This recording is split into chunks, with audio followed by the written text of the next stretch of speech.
Thank you very much. Madame Khadija Niang, vous avez parlé de la perte de vies humaines pour des jeunes au Sénégal pendant des événements connus, des événements tragiques.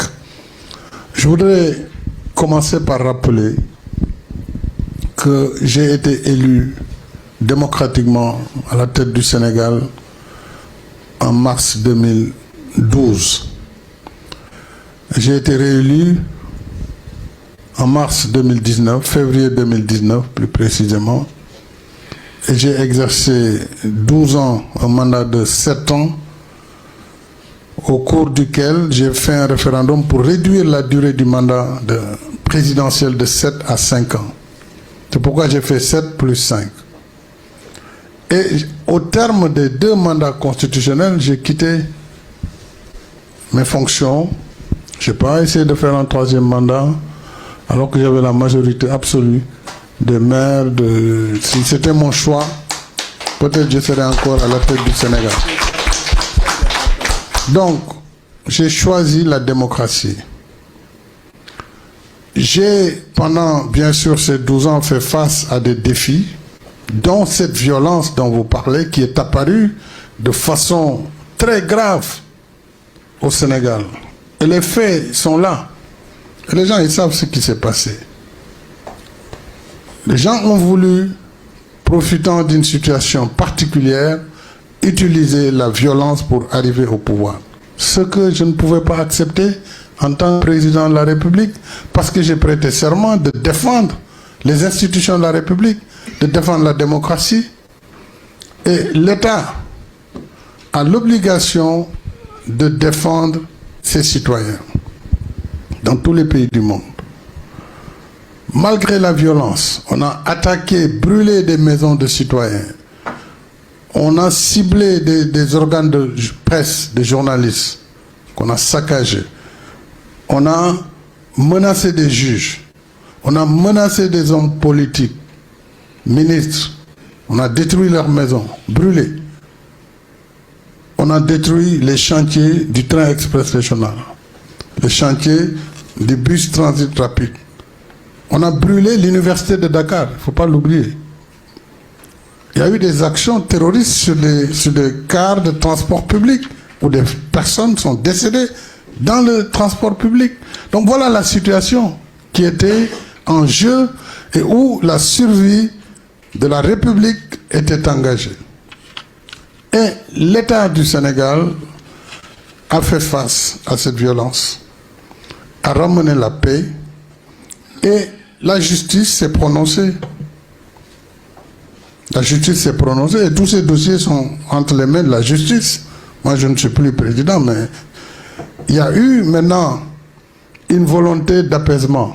Parce que j'ai dit, moi, je ne suis pas candidat, mais je ne veux pas laisser non plus derrière un pays détruit. Donc, il faut s'élever, il faut pouvoir pardonner.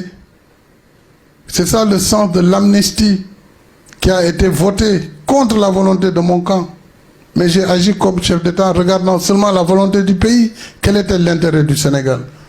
Ce n'était pas certainement de laisser des gens en prison, de laisser un pays en feu et de partir.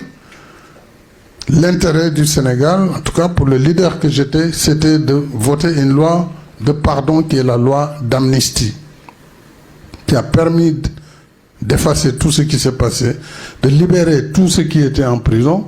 Ils ont participé aux élections et ils ont gagné démocratiquement. Ils ont gagné démocratiquement, donc c'était le choix et la volonté des Sénégalais de leur donner le pouvoir.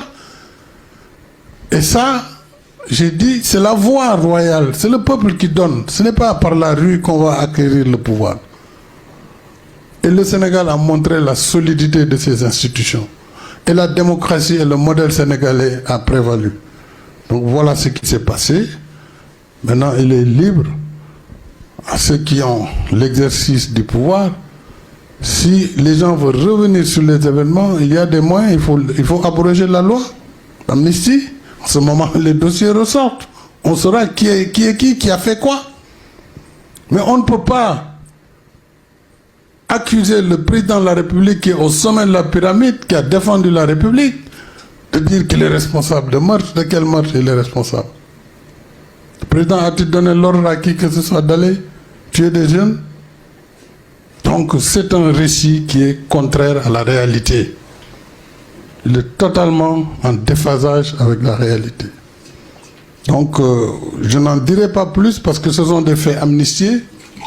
Je ne vais même pas en parler. Mais bon, comme le sujet il est toujours sur la table, j'ai vu des gens qui se sont permis de faire des campagnes, vraiment de campagnes pour calomnier. Mais comme je suis un homme politique, j'accepte tout cela. Ça fait partie du jeu. Il faut avoir les capacités de contenir toutes ces agressions, qu'elles soient verbales, parfois même physiques. Ça fait partie des règles du jeu en politique. Et je suis suffisamment préparé pour faire face à ce genre d'événements. Mais voilà ce qui s'est passé. Et je pense que nous avons tous intérêt au Sénégal à tourner la page et à regarder l'avenir. Parce que le Sénégal a montré encore une fois que c'était une démocratie mature. Et c'est un pays qui a... Beaucoup de pays n'ont pas, dans des situations pareilles, pu se relever. Heureusement que notre pays a dépassé cette douloureuse période. Je pense qu'il faut regarder de l'avant et essayer d'avancer.